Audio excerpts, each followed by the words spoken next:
Habe der Nasenbär, ich bin der Granti, ich zock gern Computerspiele und heute rede ich sauber zu lang über Mundaun.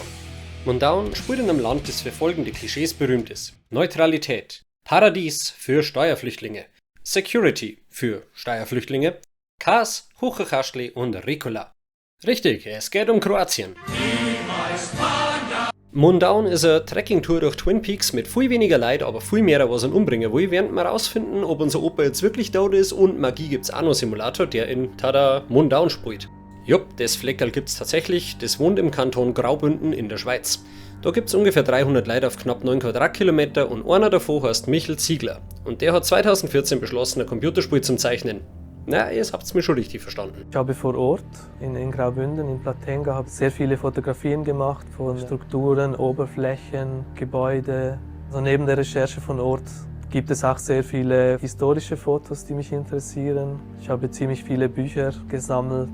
Der Kollege hat sich so dermaßen eingenördet, dass er sämtliche Texturen in dem Spiel handgezeichnet hat. Und das zusammen mit der monochromen Sepia-Farbpaletten verleiht dem Spiel einen Stil, den ich so wirklich noch nirgends gesehen habe. Außerdem ist das neueste Spiel, das ich auf dem Kanal bisher vorgestellt habe, und zwar mit Abstand. Erschienen ist nämlich nach ungefähr 7 Jahre langer Entwicklung, mehr oder weniger in Eigenregie, 2021. Und das Ganze ist nicht bloß komplett handgezeichnet, sondern auch noch von der Schweiz selber gefördert worden. Ich meine, wenn sie es wer leisten kann, dann die Eidbrüder, aber es ist trotzdem sau cool. Außerdem ist die komplette Sprachausgabe auf Bündnerromanisch, was in der Schweiz für ungefähr 60.000 Like gesprochen wird und im Endeffekt eine sauwilde Mischung aus Latein, Deutsch, Schweizerisch und Italienisch ist. Ihr werdet garantiert einzelne Worte raushören, die euch bekannt vorkommen, und ich finde es wahnsinnig geil, dass das sprachlich so umgesetzt worden ist.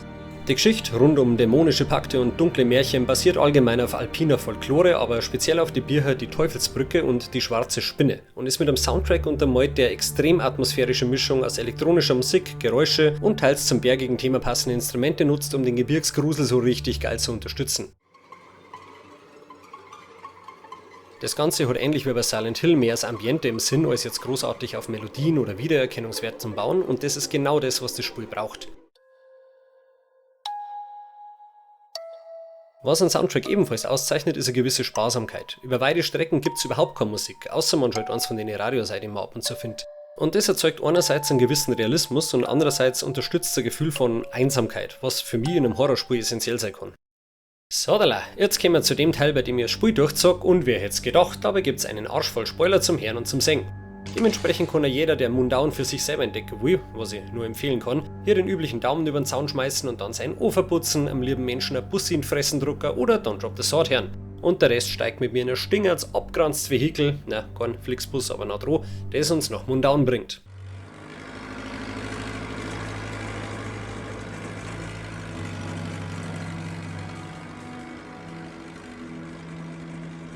Garkurdin. Das erste, was man hier tun kann, außer blöd durch Gegend zum Gaffer, ist den Brief zum Lesen. Also, ich darf mir ja speien. Und am vorne FCO zum Schauen ist das letzte Mal als Kind mit dem Gameboy gut gegangen, glaube ich. Eu estou mal que eu ainda noches novas per te. Il clavau de teu car tat florin ai berjaus giu. Der Brief ist vom Mundauner Gemeindepfaff und drin steht, dass unser Opa das Zeitliche gesegnet hat, weil er beim Brand seiner Scheune umgekommen ist. Aber mir braucht man deswegen nicht vorbeischauen, bis wir da warten, war er angeblich schon beerdigt. Klingt seltsam, vor allem weil der einzige Vorteil an einem Feuertod der sein darf, dass man nicht mehr großartig beerdigen, sondern eigentlich bloß nur einen Kiwi umtupfen muss. Unser Protagonist Kurdin wundert sich ebenfalls und möchte wissen, wo des Pudels Nierenstor liegt. Dazu packt er nichts anderes ein als ein Notizbücher und den alten Tornister, den sein Opa irgendwann mal bunt gekriegt hat, und fährt zurück in sein Heimatdorf. Wetten, da ist nicht einmal frische Unterhosen drin, du reiniger Zipfi, du. Die ganze Fahrt hier stimmt uns schon mal gut auf die Atmosphäre ein. Stille, Weite, Einsamkeit, alles, was man von so einem Berg erwarten kann. Zumindest wenn er nicht gnadenlos für irgendwelche der schissenen Bonzentouris überlaufen ist, die sie mit dem Sparzeit und ein paar Buddeln Chateau de la Steuer Betrug niedersaufern, während er einer Scherpert Firs massiert. Und für genau so eine großkupferten Krattler sind Lawinen erfunden, wo ein Kruzifix. Sekunde mal, ist das Helen Lovejoy? Won't somebody please think of the children? Nachdem wir den Brief wieder eingepackt haben, entdecken wir unser Notizbücher. Dann kommen Schriftstücke, Fotos und Zeichnungen, die der Kurdin entweder gefunden oder selber pinselt hat, und es zeigt unsere momentane To-Do-Listen an. Si già è curioso di quella breve. Mas estás a fazer como as ardens eles que abbiamo. Ich lasse euch jetzt einfach mal noch über die Minuten die Fahrt ohne mein Gelaber genießen, ein selten gewährtes Privileg, weil es einfach einen guten Grundton fürs Spiel setzt.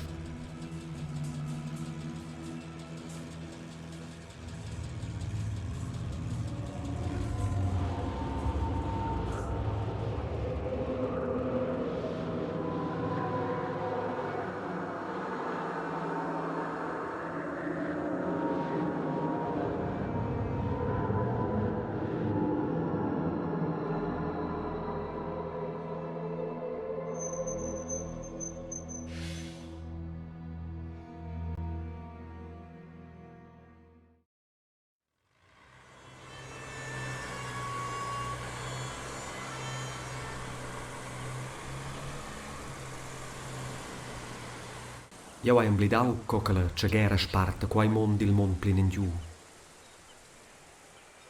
Il clavau de tazza s'anfla, s'enflava alla fin de quella senda. Angekommen schauen wir uns nach der Schupfern vom Opa um und irgendwie hat jetzt alles schon ganz seltsame Atmosphäre.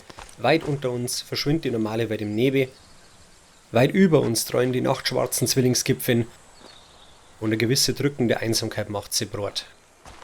Nur unterbrochen von Akkus! Bist du deppert? Ich will streichen. Kann man die streichen? Man kann streichen, ich werd narrisch. Hallo T. Ich hab grad spontan beschlossen, das ist das gute Ende von dem Spiel. Wir bleiben einfach da stehen und streichen das Viech, bis er Fell ausschaut wie Gollums Frisur. Danke fürs Zuschauen. Ich sag Servus Erdnuss und bleibt's. Okay, jetzt mal im Ernst. Dieses absolut geile Viech da. Lauft uns erstmal ein bisschen nach, während wir versuchen, uns die Schupfer näher anzuschauen. In derer flackern zwar komplett durchbratene Steaks, was seine ganz eigene Art Horror ist, und wir finden ein verbarrikadiertes Kammerl.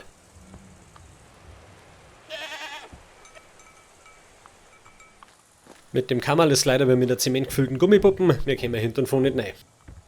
Stattdessen entdecken wir ein paar Meter weiter was ganz anderes. Ein Stafflei mit einem Gemälde drauf. Und kaum gehen wir drauf zu, kickern anscheinend am Kurdin seine LSD-Cornflakes zum Frühstück, weil normal ist das nicht. Aber natürlich lassen wir uns nicht von einem läppischen Beutel einschüchtern. Schon gar nicht, wenn wir unsere Therapieziege dabei haben. Also macht man nur einen Schritt drauf zu.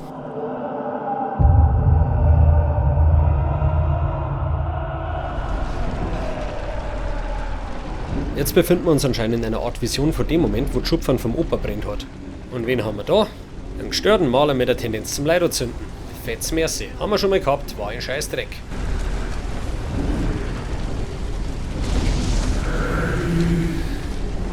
Wir können nicht wirklich was machen, also folgen wir dem Hilferuf und gehen wir noch ein paar Meter zur Scheune hin. Was sich relativ schnell als ein Fehler herausstellt.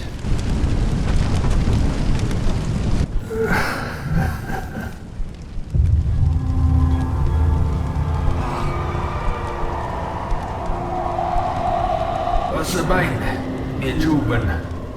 Posso seguire te non? Ci es vus? Senza un miglia mide te non. Sei lieber mai! Also meine Reaktion bei sowas war ja selbstbewusst Halt, Stopp in Form vom geschmeidigen Klötenknacker.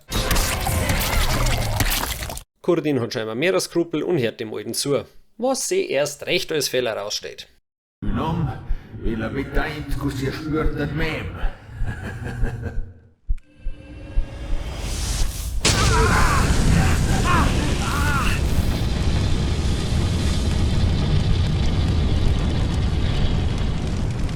Der Urlaub fängt ja super an. Erstmal kriegen wir komplett die Hände verbrennen und du kannst dich darauf verlassen, dass der Kurdin auch kein Bepanthen eingepackt hat. Nach einem kleinen Ohnmachtsanfall finden wir uns in der Scheune wieder und stellen fest, dass wir wenigstens teilweise einen Partnerlook mit unserem Opa haben. Der im Übrigen ausschaut, als hätte er Orgie mit einem Dutzend Kaminkehrer gefeiert. Ja, sein Chiel. Das muss ein saumäßig entspannter Kerl gewesen sein. Die Schupfern brennt um ihn rum ab und er zündet sich seinen alten Mannerbogen an. Ich meine, medizinisches Marihuana kann ja schon einiges, aber ich glaube, beim Hausbrand kommt es dann doch an seine Grenzen. La pippa carezzata de tat. Die Pfeifen backt man natürlich ein. Denkt's dran, es ist keine Grabräuberei, wenn's nicht unter der Erden sind. Da hockt er also. Und er ist nicht bloß so schwarz verkrustet wie in Niederbayern, sondern auch noch mit der Wind verwachsen. Insgesamt nicht der normalste Zustand auf der Welt. Ja, wenn ihr den Fleine wie per rompere quella Malediktion. Eigentlich dachte ich mir Dinger, Alter, der Fluch ist, dass er verbrennt ist. Das ist nicht so ein Schein Toastbrot, was der Schwarze wegkratzt und weiter frisst, aber offensichtlich geht's ja nicht mit rechten Dingen zu. Si a spindrau quella del feu che impegna. Im Ufer findet man nur ein Foto von uns als Kind mit dem Opa. Und im Ufer vom Feier in Sicherheit zum Seite, das hat eine Ironie, die ich gerade gar nicht in Worte fassen kann. Also lass es. Si levarte was eine Skizze. Die Skizzen ist mir wurscht. Wie geil ist bitte das Daumenkino hier? Opa knusprig, Opa gesund. Opa knusprig, Opa gesund. Ich meine, jeder trauert auf seine eigene Art, gell? Ja, jedenfalls haben wir in diesem Kammer scheinbar eingespart, bis wir auf das Hindernis zugingen und unser Brikettbratzen den Weg frei macht. Das akzeptiert der Kurdin anscheinend einfach so, dann machen wir das auch. Sceltato e un cão. Ci a Jeremias lusatrau? Gute Frage. Machen wir uns doch mal auf den Weg zum Friedhof, was uns einmal querfeldein durch Mundaun führt. Und das Dörfel schaut aus, es war jetzt gemeint, wenn irgendwelche alten Leute von der guten alten Zeit reden. Ihr wisst schon, als man noch Nachtief geschissen hat, als der Schulweg bei Schneesturm über die Alpen geführt hat und als die Leute noch gescheit Deutsch geredet haben. Außer die vom Nachbardorf, die haben nämlich statt Beitel Beutel gesagt und das war dann schon wieder sauber zu viel Fremdsprache. Was ich damit sagen will, nach dem WLAN-Passwort braucht man hier keinen fragen. Aber einen Weg zur Kirche findet man glücklicherweise auch ohne Google Maps. Apropos, falls irgendjemand eine passable Alternative zu Google sucht, Startpage. Die zahlen Google zwar auch für Suchergebnisse, aber dafür hast du kein Tracking, keine Datenkrakenattitüde und keine scheiß Zwangs-KI-Zusammenfassung bei jeder verdammten Suche. Aber bevor ich mich jetzt schon wieder aufreg, Ziegenzeit. Bloß, dass ich das blöde Viech nicht finden kann. Ah. Hallo Bobetta.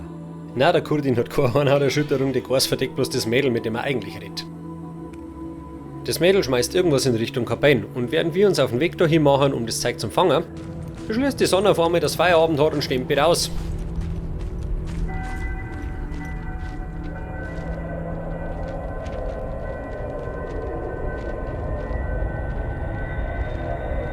Also ernsthaft, entweder ist die Luft da herum so dünn, dass man schon Trippschirm oder irgendwas passt im Mund hauen, absolut nicht. Wir halten den Papierflieger gekonnt mit unserem Augen auf. Au! Und schauen wir, was drin steht. La Bobetta ha tremesse in disegni mi. Si c'è l'ombrive della caplotta. L'ombrive del cloutier della caplotta muossa exactamente 5 grep. Wir folgen dem Schatten von der Cobain, der jetzt zufällig genau auf den einen Felsen zeigt. Das Dirndl ist mir jetzt schon unheimlich.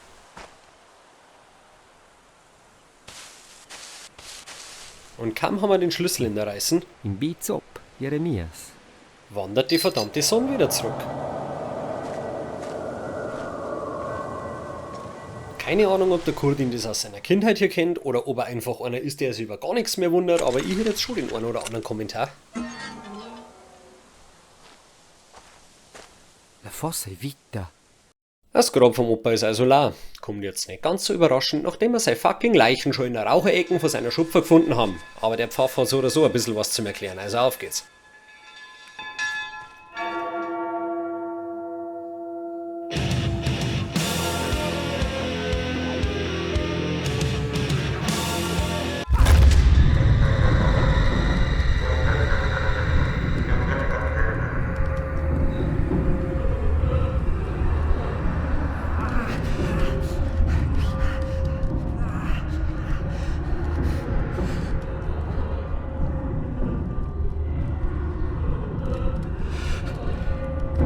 Tipus poi. Sono dappertutto. Grazie, che ti metti su entrare. Ultimamente sterno so in simmetria che da Troia. Kennst du diese Geschichten von den unfreiwilligen Drogenkuriere? Du gehst ganz normal zu deiner Darmspiegelung und der Arzt steckt da 200 Kilo feinstes Kristallmett in deine Kläranlage. So oder so ähnlich läuft es. Habe ich mal irgendwann gehört. Und so oder so ähnlich haben wir mir anscheinend auch verarscht worden. Ja, was soll ich contai, mio figlio? Io vai sorvegnou vossa breve, Jeremias. Vos vais cred que tazza di morts. Morts, es ist raus. In feu can clavau. Fetch tragic. Il feinsto wird mi auf Jung. Io tata sei pippa carazzada. E sto esse se dormentaus. De coinas finiastras seradas con aises? Elles, mon Dieu. Schau dat in Stemprau? Al Radio bin probiert in Stemprau? Was war das mit, du sollst nicht liegen, du falsches 50er? FEC con il simbolo de Flors. Florin Caminada. Mira? In a candaila. La candela da patten da città. Ti dois saberla. En vida ella questa sera von chialet. Metta ella sin la cornice. Vos jais manzegnas. La fossa de tata è vita. Vos lasciavan vos ella in quella ruina arsa. Nous avons un poids de portare la barra, ma nous avons un beau poter tirella. Il juckas alle Deus. Kollege, bist du nicht sowas wie der Fingernagel am verlängerten Arm von deinem Gott? Hast dein Mordsvertrauen in den Chef, wenn du dir nicht einmal in einen Schupfern traust? I find your lack of faith disturbing. Stai questa notte in la casa da città. Stai boccao. Da baum war seine Woche. Und dann macht er einfach einen Abgang. Ich tat dem Kerl zutrauen, dass er den da bringt. Alright, I'll be right back.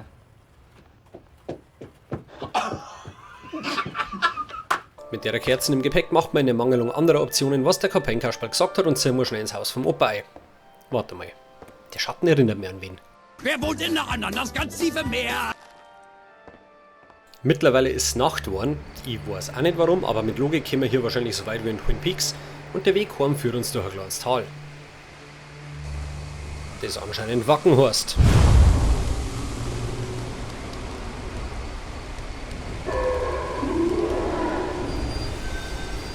Und da haben wir auch schon so einen typischen Festivalbesucher.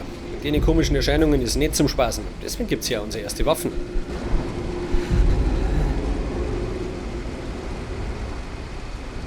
Ja.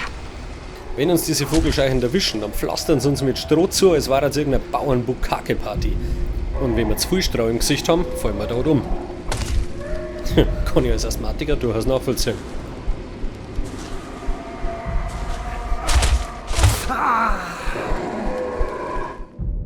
Um das zu vermeiden, kann man entweder um diese schirchen, schaurigen Scheichern rumschleichen, was schwieriger ist als man meinen hat, oder wir tun einfach, was wir bei uns quasi zum Volkssport gemacht haben, nämlich auf alles, was anders ist, mit der Mistgabel losgehen. Das heißt hier Beitel und nicht Beutel. Merkst du endlich? Unsere Gesundheit regeneriert sich von allein mit der Zeit und Angriffe aus dem Hinterhalt machen saftig schon, aber man kann jedem Kampf aus dem Weg gehen, gibt sogar ein Achievement dafür. Es ist also eigentlich eine reine Frage der persönlichen Vorliebe. Da die Waffen mit der Zeit kaputt gingen, mache ich lieber einen auf Schwittchen Schleicher und fetz unerkannt zum Haus vom Opa. Okay, relativ unerkannt. Wir rennen mal also den letzten Meter, als da uns wer aus dem Wachturm vorlesen wollen. Jag mich nicht, ich will nicht laufen. Ich bin voll mit Schoki. Aber klauen wir um noch schnell das Fernglasl und ein Foto von uns auf. So viel Zeit muss sein.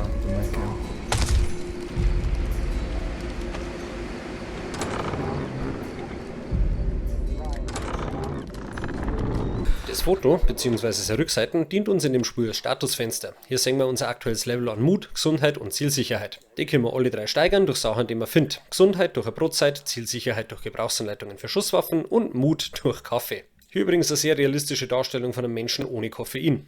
Meine Freundin hat in der Früh vor ihrer ersten Tasse Dallmayr Darmstürmer eine dermaßen ruinierte Legend auf, dass Gesichtserkennung vor ihrem Handy einfach aufgibt. Einen Kaffee dürfen sie in dem Spiel übrigens selber kochen, sage ich euch nachher, wie das geht. Vorerst aber schauen wir uns im Heisel um und das Spiel macht hier aber richtig geile Sachen. Zum Beispiel, wenn du der Beitel anschaust. Oder Beutel, ich bin da nicht so. Es zoomt rein und man hört Geräusche, die zur Szenerie passen, wie aus einer Erinnerung oder durch eine Assoziation von Kurdin.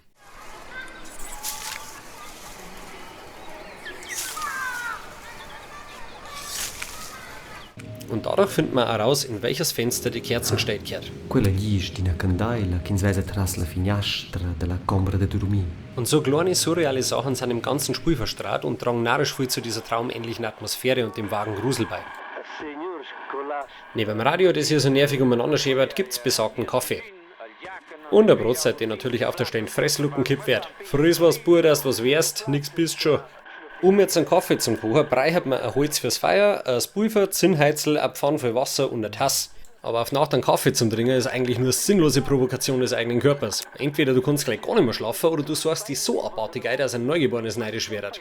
Apropos, Grüße an meinen Abonnenten Bettsorcher. Ich habe keine Ahnung, wer du bist, aber bei uns im Haus heißt es mittlerweile Sorchen statt Sorcher und irgendwie ist das eine Steigerung an Lebensqualität, die ich nicht erwartet hätte. Merci dafür. Wenn wir uns weiter umschauen, finden wir Schlafzimmer und stellen fest, dass die Speicherpunkte in dem Spiel Uhren sind. Auf denen es Zeigermandel so viel von Gelenkgesundheit versteht wie der Riddick.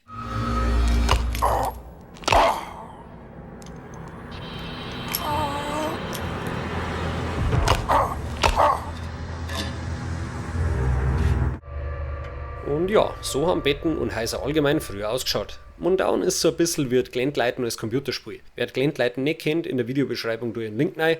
Es ist im Endeffekt ein Freilichtmuseum mit authentischen Behausungen von auch noch dazumal und ich bin jetzt keine komplette Luxusschlampen, aber wenn ich so leben hätte müssen, hätte ich mir am Tag zweimal erschossen. Wenn ich das Geld für die Kugeln gehabt hätte. Im letzten Zimmer gibt es noch ein bisschen Graphik zum Finden. Zum Beispiel so einen Zelda-mäßigen Schlüssel, der für jetzt beliebige Schloss hergenommen werden kann. Oder Zinnheizel für brandstifterische Selbstverteidigung. Die Batterie kommt auch gleich noch mit. Lieber haben wir nicht brauchen, als brauchen und nicht haben. Ich muss sagen, die Kunstauswahl in dem Haus ist einfach richtig schön lebensbejahend. Ein Gemälde, das nicht gute Laune versprüht. Magst vielleicht noch einen Hieronymus Bosch daneben hängen.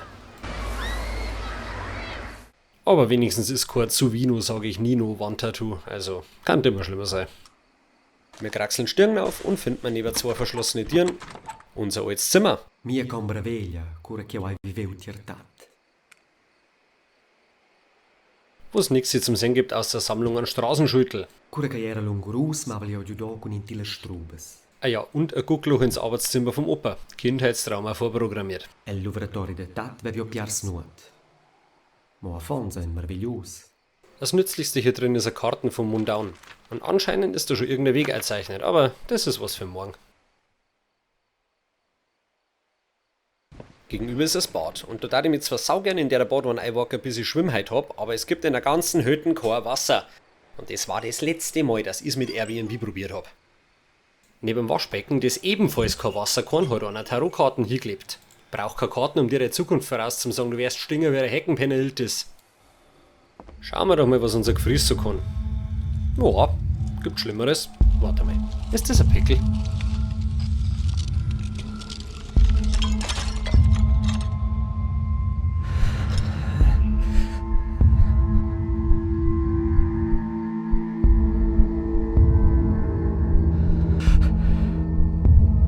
Mal kurz ernsthaft, ich bin ein riesen Fan von dieser Szene.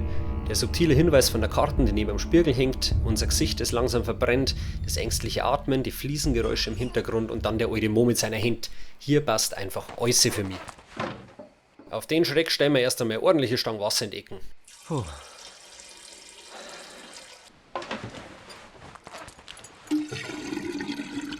Ach so, die Spülung funktioniert aber. Wunderbar, dann wissen wir jetzt ja, wo wir uns das Gesicht waschen können. Aus dem jetzt halt irgendwie sichtbar gewordener Alkoholikerkammerl schnappen wir uns eine Flasche Wein und nehmen die letzte kleine Treppen auf zum Speicher. Ja. Puh, Alter, wer braucht Jumpscares, wenn er sowas haben kann? Hier ist leider zugespart und keiner von unseren Schlüssel passt. Also bewundert man schnell nur so ein erbauliches Kunstwerk, das am jeden Feng Shui Philipp einen Dickdarm umdran daddert.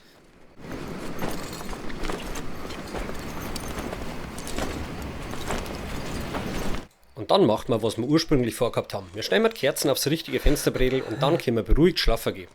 Ich meine, das ist absolut verständlich, Aberglauben hin oder her. Ich darf mich auch erst wirklich sicher genug zum Schlafen fühlen, wenn ich wisse, dass ein offenes Feuer in meinem Holzhäusl brennt. Da Depp.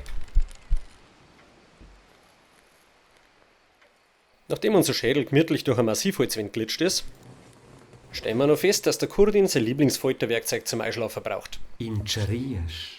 Dat meteva dina quels il pezz, avon che s'addormentà. Per schiccià ils nausche Sperz. Also, ich bevorzuge ja mein Kuschelherges, aber ich bin also ein ganz seltsamer Typ, der sich nicht aus Versehen im Schlaf aufspießen will. Aber Hauptsache für den Kurdin passt's. Zwischen Brandgefahr und Tetanus-Schmusi schlaft der Seelen ruhig ein, was den ersten Tag beendet.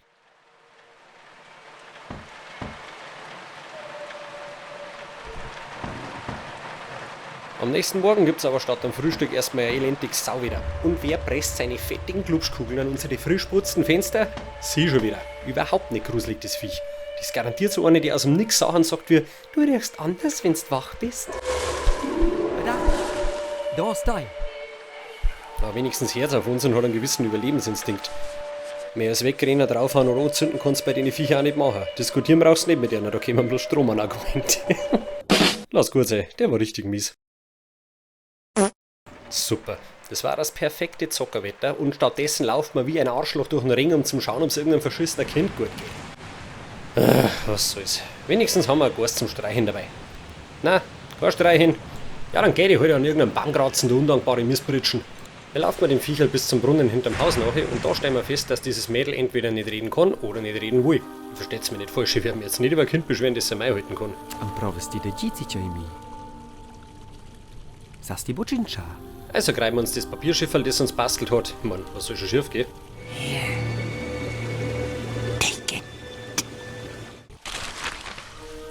Und als wir die Zeichnung drauf anschauen, finden wir uns postwendend in unserer zweiten Vision von der Vergangenheit wieder.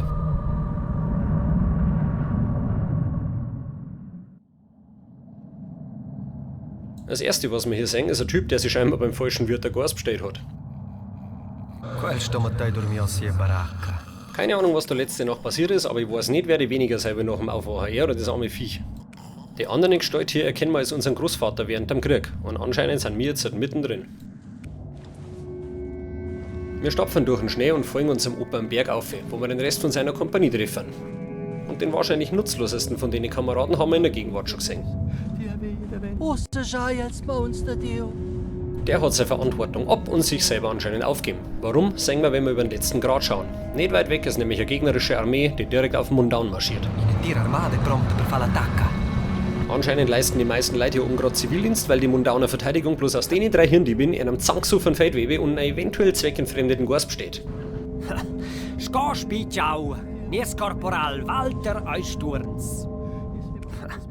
Ma quai importo se bubli.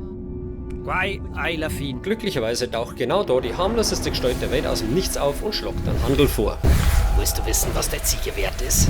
Nur ein Scherz, das Original ist nicht ganz so gruselig. Forse non è stuat pers, mis amis. Quello ad una via. Ubrigia? Pleased to meet you. Hope you guess my name. Nach der Episoden finden wir uns in der pervertierten Version von der örtlichen Kirche wieder. Na, das ist nicht eine von denen, wo die Ministranten Angst vor der ersten Ölung haben müssen, sondern das heißt, dass verdorben ist. Als Mettler muss ich aber sagen, der abtrennende Schädel von der weißen Gors auf dem Altar von einer entweihten Kapelle bringt in meinem Herzen einfach was zum Singen. Na, ihr kennt's mir ja, ich bin eine empfindsame Seele. Quella cauror del siemi. Ist mein so ciao. Und so geil es hier auch ausschaut, wir haben leider keine Zeit, die Atmosphäre zum Genießen. Draußen sehen wir leider statt Stern Hagel, voll unangenehm. Il picture artist. Und schon wieder dieser sadistische Pinselschwinger. Und wenn wir immer gern seine Paletten quer in den Furzenschirm daten, wir haben leider keine Möglichkeit zu ihm zu kommen. Stattdessen bringen wir uns lieber in Sicherheit.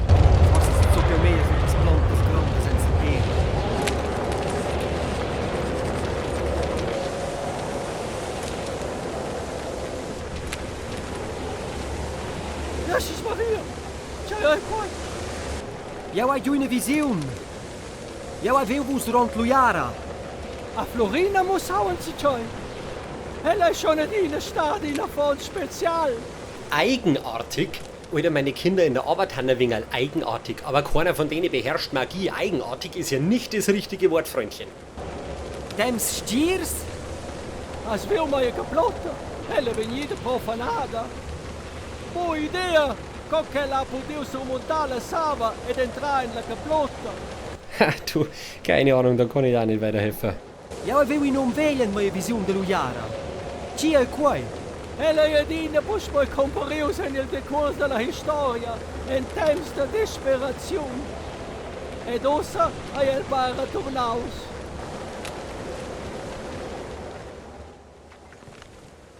Voglio spacire! Il ciao caura era si lealtà. Il ciao d'allegria. Ci hai allegria? La caura preferita del corporal Walter. Chi sto aspettando il ciao a Walter? Ci hai corporal Walter. In che staus in Lujara con tiutate mai.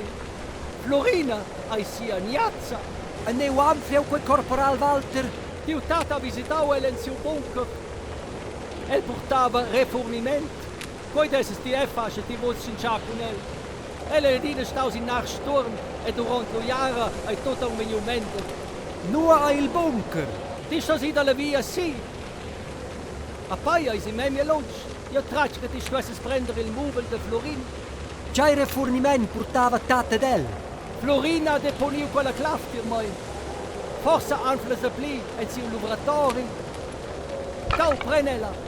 Hey, dieser Schlüssel ist der Hammer. Der schaut aus, als wäre er frisch aus dem Hellraiser-Universum, in dem Jesus ein Xenobit war. Senza vedere, signor Plevon. Io sei con te.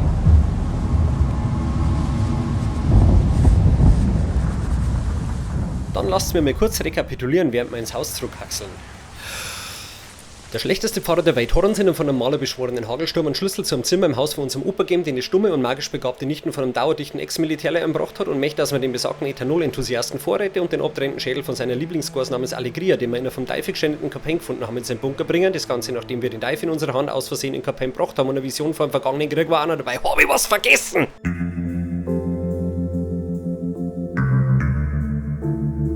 Auf den ganzen Scheiß brauchen wir jetzt erst einmal einen Kaffee.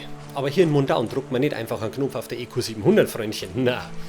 Hier stapfen wir erst einmal zum schon erwähnten Brunnen, füllen Wasser in das Teil hier, das bitte kein Bett von ist, bevor wir den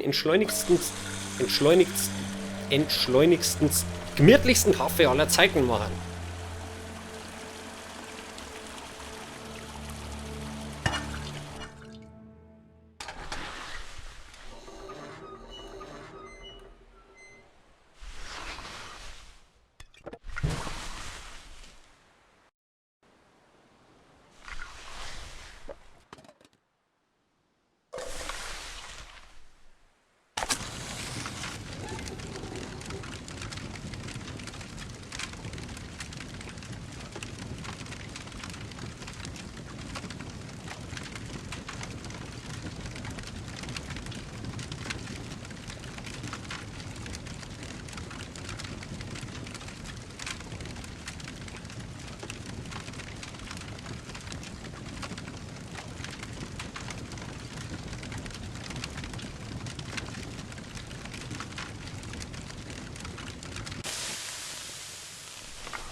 später.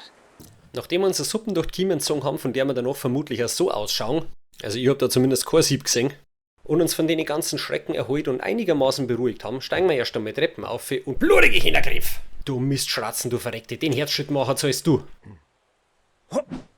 Hast du ein Glück, dass wir hier nicht kommen, wenn wir will. Der Spezialschlüssel passt glücklicherweise und komplett entspannt und absolut nicht misstrauisch.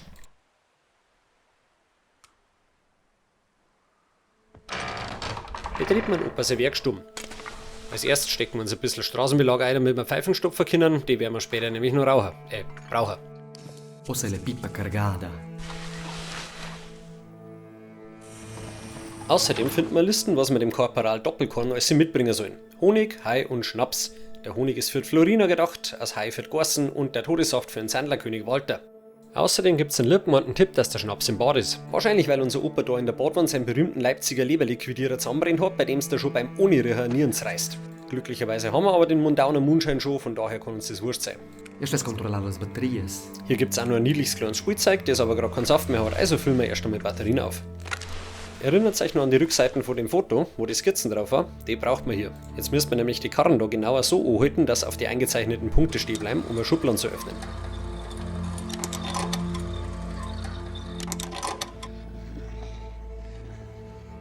Mit dem lustigen kleinen Kurkopfschlüssel im Gepäck schaut sich der Kurdin nur als Beutel an und schwelgt in Kindheitserinnerungen. Da quei maletg vevia tergelets sco buob. Dat prendeva mai con el tiels apiculturs sidal. Mo lur Mehl era il meglier del mondo. Eventuell kann uns ja die Florina noch genauere Informationen geben, wo wir diesen Honig für sie herkriegen. Gut, dass gleich um die Ecken hockt, jetzt kann sie sich nämlich endlich einmal nützlich machen und Herrschaftszeiten! Bevor ich mich jetzt aber lang aufregt, gehen wir Runden spazieren. Wir haben ja schließlich eine Karte gefunden, auf der der Weg eingezeichnet war. Und wenn wir dem folgen, findet man eine nette Spielmechanik, nämlich ein Bing. Und der Bing schaltet uns mittels Zeichnerei eine neue Karten fürs jeweilige Gebiet frei. Und ein paar Schritte weiter ist Kurdins alter Unterschlupf aus Kindheitstagen. Meu zop vell. Buna menem blidauel. Gise nots hai passentau in cheu. Durant il temps che ho tirtat, sente la mort de mes geniturs. Wo er überhaupt nicht herzzerreißende Szene abläuft, die ich tatsächlich erst jetzt beim 3. Mal durchspielen entdeckt habe.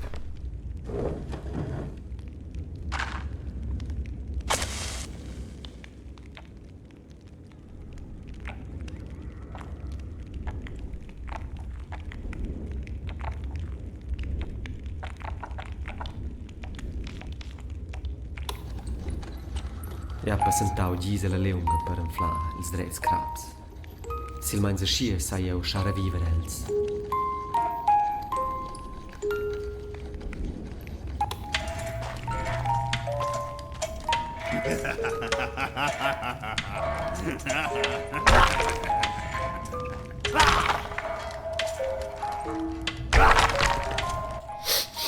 Na warte. Hallo Polizei, ich wollte gerne eine Anzeige aufgeben gegen ein Computerspiel. Na, schauen's, ich war in der Annahme, dass ich beim Spielen Angst krieg und stattdessen hat's mich total zum Trenzen gebracht und hören Sie mal, ich kann Ihnen das nicht gescheit erklären, wenn Ihre Kollegen die ganze Zeit so laut lachen. Hier liegt mindestens arglistige Verbrauchertäuschung vor und jetzt hat er aufgelegt. Zur Ablenkung suchen wir mal die Tiere, die zu dem Kurkopfschlüssel passt, den wir gefunden haben. Die Schupfern da blinkt zum Beispiel verdächtig umeinander und die haben wir uns noch gar nicht angeschaut. Das könnte jetzt der Karren von unserem Opa sein, von dem der Pfarrer erzählt hat. Das Blöde ist, so kommen wir nicht rein. Auf dem Weg zum Hintereingang sehen wir das Poster von einem Maler und der schaut verdächtig nach der Pissnelken aus, die uns schon zweimal über den Weg gelaufen ist.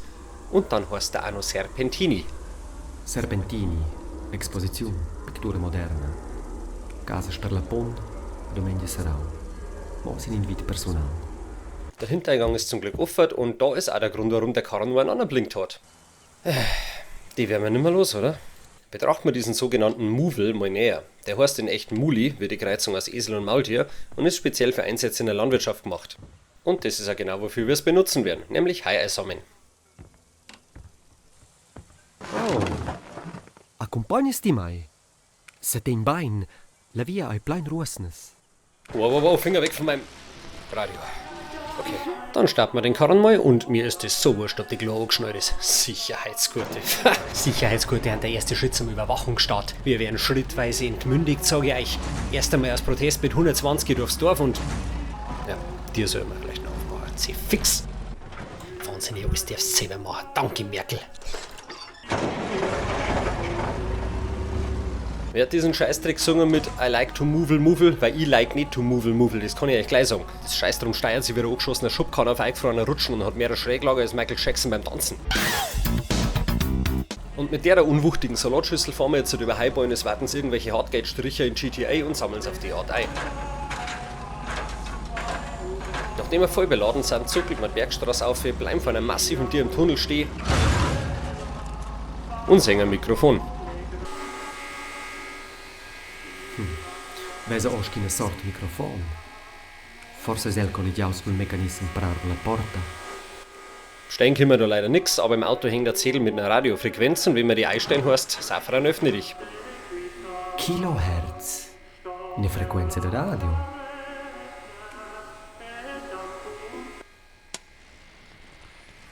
Quai eine Frequenz sul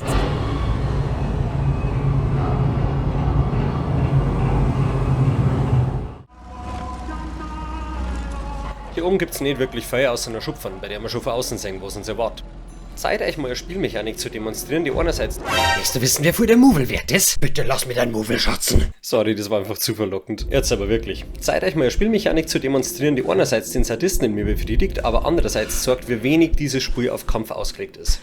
Ja gern, aber warum liegt hier überhaupt Stroh?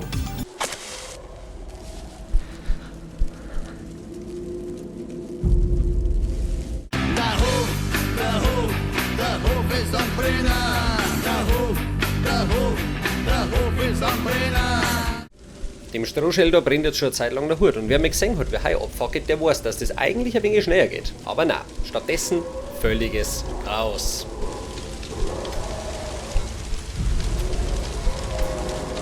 Mein Mistgabel hat anscheinend eine Ladehemmung, auf einmal bin ich in Stroh eingepackt wie der Sushi in ein Nori-Bladel und brennt der mir auch noch.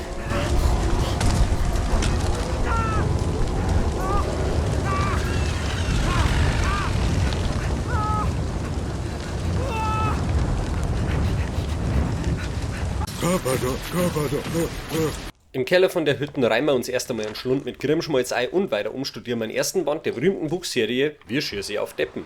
Quai una pagina ordin manual da Plebaul per una guida militar. Danach geht's über den mittleren Ring wieder bergaufwärts. Der Berg ruft! Na, damit fangen wir gar nicht erst an. Der Berg! Gib's jetzt zur Ruhe! Der Weg führt uns durch einen alten Tunnel und es dauert nicht lang, bis das Innere vom besagten Tunnel ausschaut wie eine von diesen massiven Steuergeldverschwendungen, über die manchmal berichtet wird. Das besonders Kuriose an diesem schicken neuen Bahnübergang ist, dass es nur ein paar Meter weiter entfernt bereits einen Bahnübergang gibt. Eigentlich sollte diese Brücke darüber in den Tunnel führen, nur leider hat die Stadt den Tunnel auf Jahre verpachtet. Mit unserer traurigen Ausrede für Auto kommen wir da sowieso nicht weiter, also geht's per Pedes durch. Pedes, nicht Penis, ihr habt's mir schon verstanden. Wir folgen mal wieder dem Pfad der linken Hand und treffen auf den alten Teufel, der hier sein Unwesen treibt. An der Stelle aber erstmal eine kurze Nomenklatur bezüglich Okkultismus und so. Dämon, Teufel, Satan, Luzifer und sonstige Namen werden ja oft sehr austauschbar benutzt. Egal was man davon versteht, sie klingen alle richtig schön edgy und evil und haben deswegen gerade in der Metal-Szene viel Eindruck hinterlassen. Beispielgefällig. Hey, Karl, was ist denn dein Lieblingseis?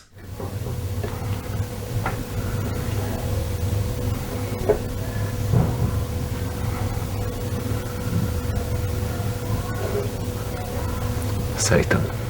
Damit das Video bis Sonntag noch fertig wird und weil ich das hier spontan reingeschmissen habe, gibt es keine Beutel zu jedem Scheiß aus Dämon, sondern ihr dürft euch stattdessen kurz Metropolis anschauen, was praktischerweise sowohl ein Stummfilm als auch lizenzfrei ist. Was man schon mal halbwegs auf Zeiten schirmen kann, ist der Begriff Dämon. Ursprünglich in der griechischen Mythologie eine eher neutrale Bezeichnung für eine Art warnende Einflüsterung von einem Geist, hat sich die Bedeutung in die einzelnen Mythologien der Religionen meistens gewandelt.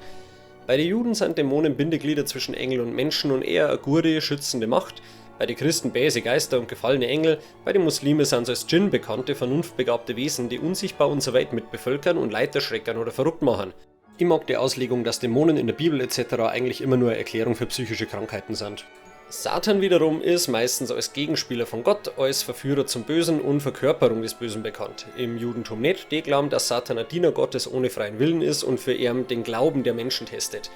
Quasi ein Zivilbulle, der Zeug verkaufen will und wenn du ja sagst, verpetzt er dich bei Gott und sagt gegen dich aus. Stabiler Typ. Bei den Christen ist er der Widersacher Gottes mit am eigenen Willen und die Figur Satan ist synonym mit dem Teufel. Und Luzifer. Und Beliar. Und Baal. und Beelzebub und Morgenstern. Und das ist übrigens eine Religion, in der viele nicht drauf klarkommen, wenn ja nach einer Geschlechtsangleichung gern mit einem anderen Namen noch gesprochen werden darf. Im Islam gibt es nicht bloß einen, sondern mehrere Satane und ähnlich wie die Djinn und Engel werden sie als Geistwesen gesehen, bloß dass Satane die Menschen vom Pfad Gottes abbringen wollen. Der Teufel, zu guter Letzt, ist in den meisten Religionen eine Verdichtung oder Personifizierung des Bösen. Im Jüdischen gibt es nur einen Satan, den haben wir ja schon besprochen. Im Christentum ist der Teufel sowohl dasselbe wie Satan als Einzelwesen, aber auch im Plural gibt es die Teufel, die wiederum synonym mit Dämonen benutzt werden, ähnlich wie die Satane im Islam. Noch Fragen?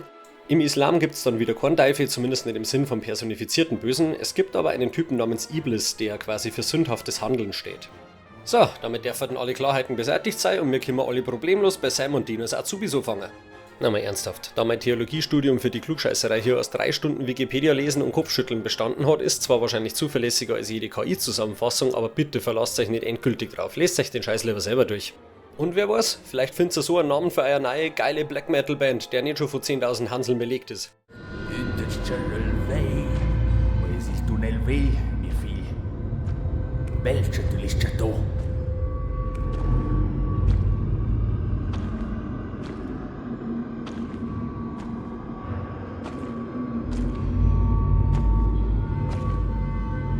Blir-me regal. Già, sti facci come mai? Oh, ti compagni il grato. Non mai ne quattunelle. Guarda svessa.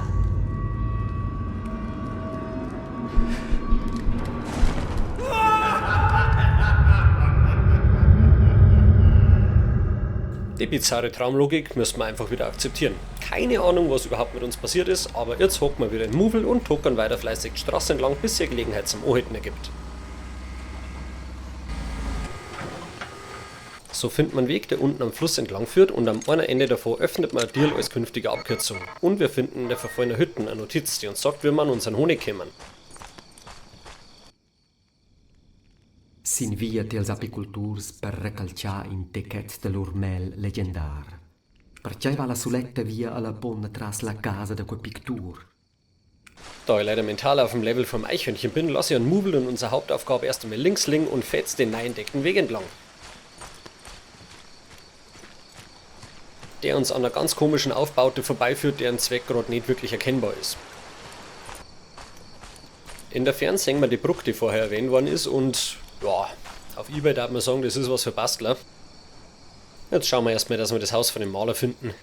Wenn wir weiterlatschen, finden wir statt am Weg etwas, was mir in jedem Spiel brachial ankotzt. Unsichtbare Barrieren. Offensichtlich blockiert hier absolut nichts meinen Weg. Aber ich wabbelt umeinander, als da die Maus und Tastatur mit meinem Arsch bedienen. Kruzifix, überlegt euch halt Apps, werd's kreativ, wofür gibt's ein Game Design?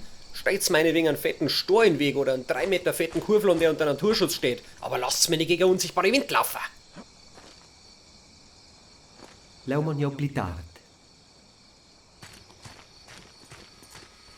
Habe ich schon erwähnt, dass es vorne in dem Spiel absolut keinen Spaß macht. Hier oben bläht man natürlich erst einmal dem Highhorse da seinen Strohschädel, was so an und für sich nur ganz passabel funktioniert. Und nur ein Löffel für die Mama. Als ich allerdings danach wieder auf die Straße zurück will, gestaltet sich das Rangieren um einiges schwieriger.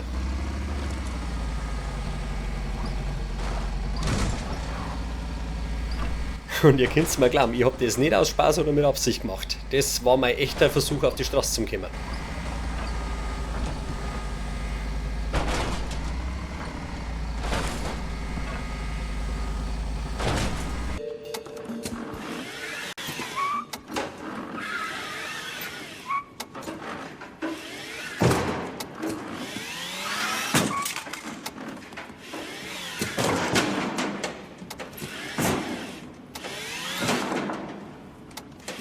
Nach einer gefühlten halben Stunde und mit dem Termin für die MPU schon in der Tasche, packen wir unsere Rennsäme elegant rückwärts in den Schupfer ein, wo das Heu abgesagt wird.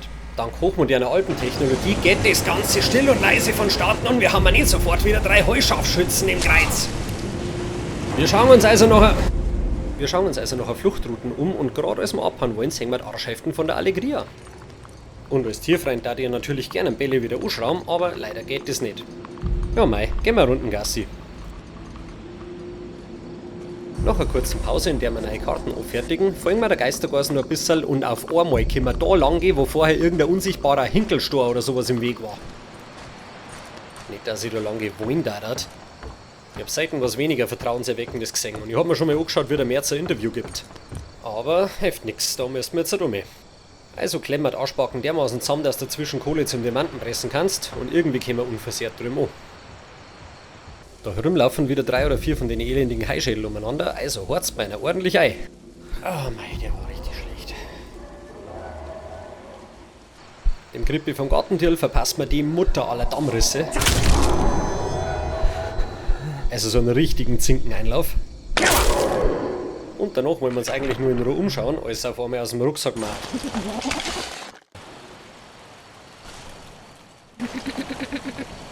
Ti hai alerta? Ti hast dir gesagt. Ja, dann sicher dabei bei dir.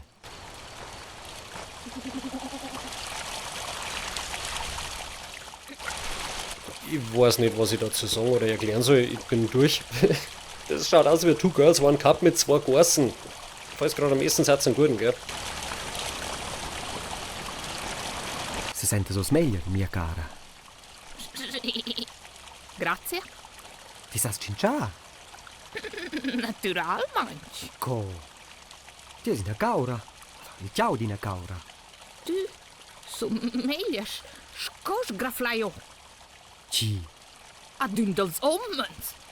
Tja fakkus com mai. Sai sprecaut. Tes man na plaja. Vide ti ricordi o te? Nein, vlida co ce l'avevano. Una mida mesuman. O se sto a far la posa e tornare in semmi sommer.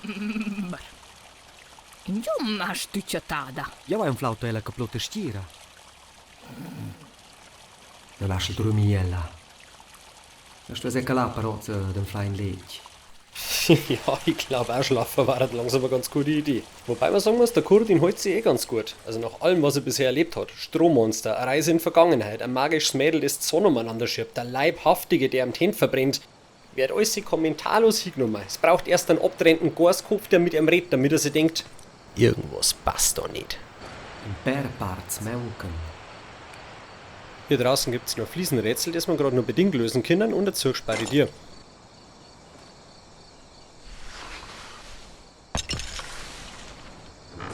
So, mal sind wir mir nirgends sicher vor dieser gruseligen Legend.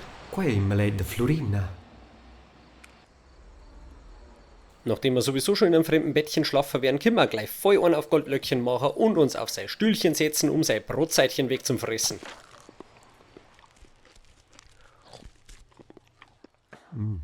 Neben der Brotzeit liegt noch ein recht interessantes Bier hier. Ja, se ricorda di quel codice. El tracta la leggenda di un prigioniero alla montagna. Bist du sicher, Kurdin? Glaubst du wirklich, im Bier hier der Gefangene im Berg geht's um einen Gefangenen im Berg? Weiß nicht, heute für sehr gewagte These. Du Rindviech! L'autor Jair Serpentini. El era in del soldai silla montagna en mia vision de luiara. Kurz entre che l'ha scritto quel roman e ha spereus sin natura de manaivel del pezz mondaun. In San Flau il manoscritto, in sia stanza de lavoro pubblicau il codice postum. Hier habe ich dann nochmal kurz gespeichert und einfach nur aus dem Fenster geschaut. Aber das ist wieder so eine Szene, die man eigentlich locker verpassen kann, die aber richtig fett zur Atmosphäre beiträgt. Wahnsinnig geil.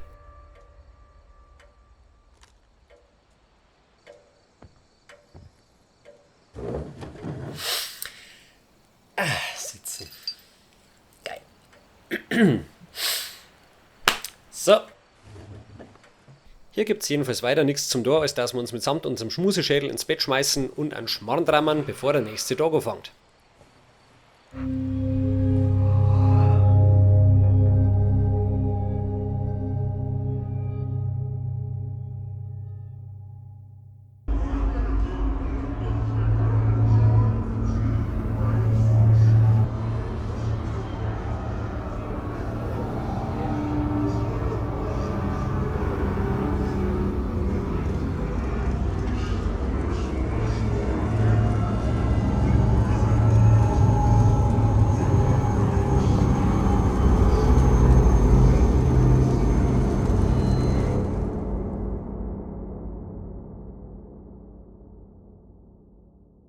das war Mundown.